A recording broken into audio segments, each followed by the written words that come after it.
తమిళనాడుకు చెందిన అమ్మాయి అయినప్పటికీ తెలుగు సినిమాలతోనే మంచి పాపులారిటీ తెచ్చుకుంది అభినయ. చూడ్డానికి చక్కగా ఉండే ఈమె మాట్లాడలేదు, అలాగే ఎవరు మాట్లాడిన ఈమెకు వినపడదు. కేవలం సైన్ లాంగ్వేజ్ తోనే ఈమెతో కమ్యూనికేట్ అవ్వగలం. అయితే దమ్ము, సీతమ్మ వాకిట్లో సిరిమల చెట్టు వంటి చిత్రాల్లో ఈమె చెల్లెలి పాత్రలో బాగా నటించింది.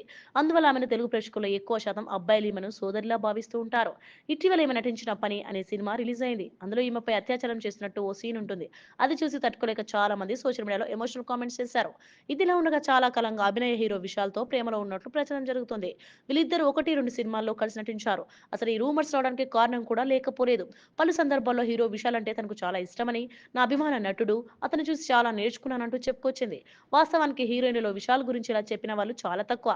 అందులోనూ వీళ్ళు సన్నిహితంగా ఉన్నట్లు కూడా కోలీవుడ్ మీడియా చెప్పుకొచ్చింది. అయితే ఇందులో నిజం లేదు. విశాల్ నాకు స్నేహితుడు మాత్రమే అని అభినయ తన సైన్ లాంగ్వేజ్‌తో ఓ ఇంటర్వ్యూలో చెప్పుకొచ్చింది.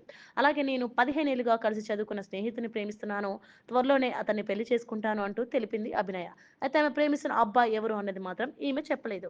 బీసీఎన్ ఛానల్ ఇందులో మీకు కావాల్సిన అన్ని రకాల హంగులు ఉంటాయి. Hi, this is MM Sri Lanka. Please subscribe to BCN channel.